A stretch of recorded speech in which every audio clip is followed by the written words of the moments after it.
सेना का प्रयास है कि बक्सर को अयोध्या, काशी और मथुरा और वृंदावन की तरह बक्सर का भी जो है इतिहास उसी तरह से हो। इसके लिए हम पूरा बक्सर में घूम घूम कर लड़ाई लड़ रहे हैं और आने वाला समय में आपको ये विश्वास दिलाते हैं कि बक्सर का भी स्थिति वही होगा जो अयोध्या, काशी और वृंदावन का। ये समझ लीजिए कि बक्सर भी सुंदर बक्सर बनेगा, विकसित बक्सर बनेगा। और हमारा बक्सर नहीं है। राजनीति करनी अच्छी बात है, राजनीति का मतलब होता है विकसित, विकास करना। समाज के सबसे निचली कतार में खड़ा हुआ कतार में या बक्सर का किसी भी विधानसभा का विकास हो सकता है। आज ये नहीं हुआ, संस्कृति की है और इसके लिए विश्वामित्र सेना पूरी तरह से लड़ाई लड़ रही है। और हम आप लोगों को ये वचन देते हैं और दृढ़ संकल्प लेते हैं कि बक्सर को वो विकास करेंगे जिस तरह से अयोध्या, काशी और मथुरा का हुआ। लेकिन कहने का मतलब यह है कि बक्सर तब तक विकसित नहीं होगा जब तक आप लोगों का साथ नहीं मिलेगा। यदि आप लोगों का साथ मिलेगा तब भी बक्सर विकसित होगा, नहीं तो बक्सर विकसित नहीं होगा। बक्सर के चुनाव आया है, चुनाव में लोग लड़ेंगे, फिर जीतेंगे और जीतने के बाद आपकी समस्याओं को और आपको भूल जाएंगे।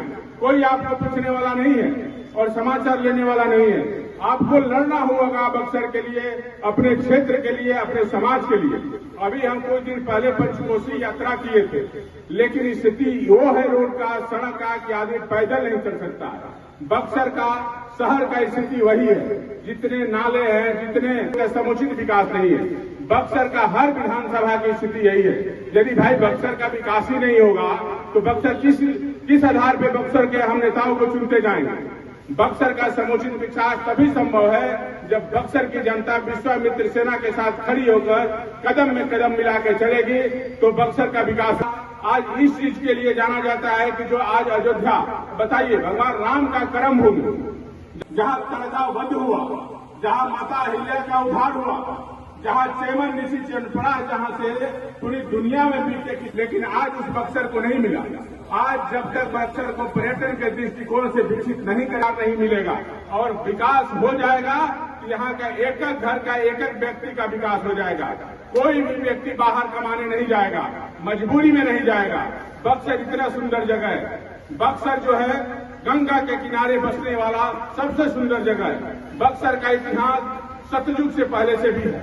ये कहा गया वेद का निर्माण बक्सर से हुआ था और रक्षा बंधन भी जो है बक्सर में ही हुआ है। लेकिन बक्सर का कहाँ विकास है?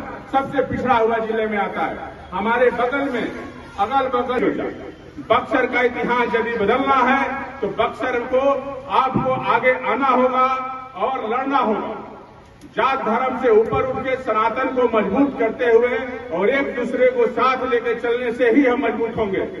विरोध क्या है? आज के समय में सबसे बड़ा विरोध क्या है? सनातन को कमजोर करना, सनातन को कमजोर करना, सनातन को गाली देना एक आदत बन गया है लोगों को। लोग अगड़ी और पिछड़ी को एक ऐसा हुआ बना दिए हैं और इससे सनातन को कमजोर करते हैं, गाली देते हैं, आपको गाली देते हैं, अपने धर्म को गाली देते हैं, जिससे कि आप हमेशा कमजोर रहें और आप हमेशा गरीब रहें। और देख लीजिए आज भी बक्सर का यही हाल है।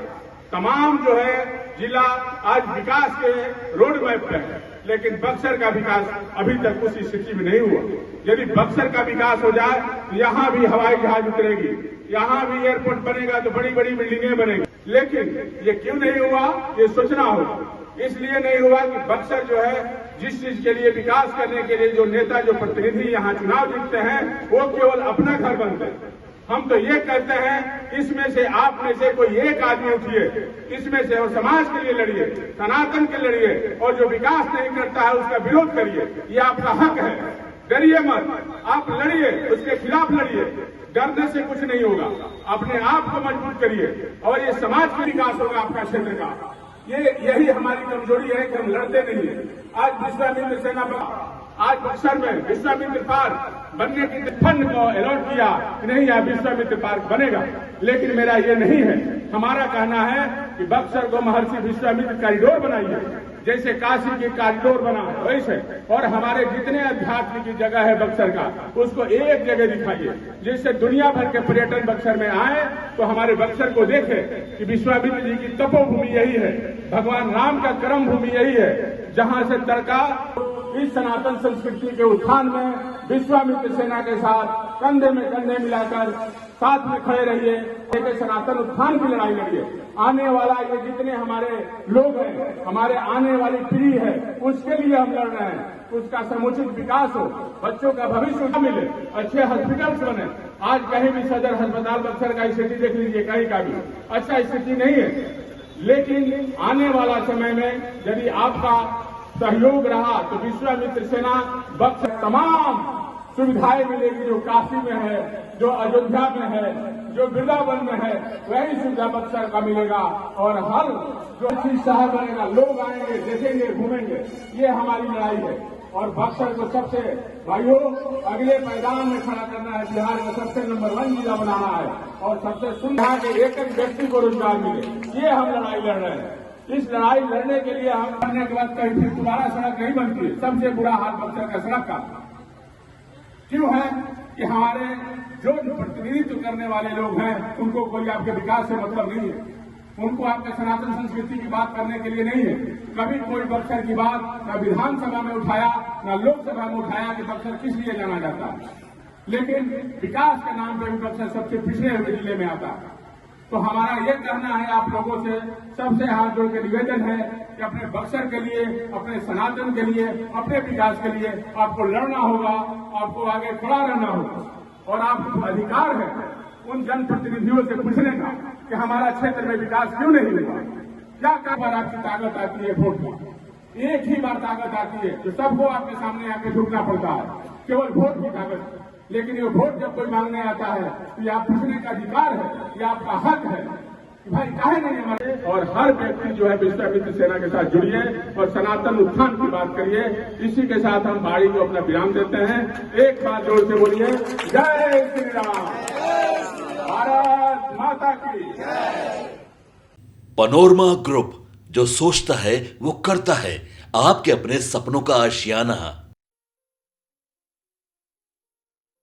ये लो मुंह मीठा करो, आज मैंने अपना जॉब छोड़ दिया, अब हम पूर्णिया वापस जाएंगे। जॉब छोड़ दिया है? मतलब ये घर कैसे चलेगा? हम करेंगे क्या? और माँ बाबूजी क्या बोलेंगे? इसलिए मैं एक और मिठाई का डब्बा लाया। अपने बिजनेस के लिए लोन अप्रूव हो गया। अरे लोन अप्रूव हो गया वो तो ठीक है, लेकिन पूर्णिया में हम रहेंगे कहाँ? अपना घर भी तो नहीं है वहाँ। इसलिए तो एक और मिठाई का डब्बा अलग से लाया हूँ। हमने पूर्णिया में घर ले लिया है, पूर्णिया के ई होम्स पैनोरमा में। पूर्णिया में पैनोरमा ग्रुप लेकर आए हैं ई होम्स पैनोरमा। बड़ा घर, आलीशान जिंदगी और अत्याधुनिक सुविधाओं के संग। अरे अब क्यों मुंह मीठा करवा रही हो? क्योंकि हम घर वापसी जो कर रहे हैं। घर वापसी की खुशी पूर्णिया में ई होम्स पैनोरमा के संग। E Homes Panorama, luxurious lifestyle redefined.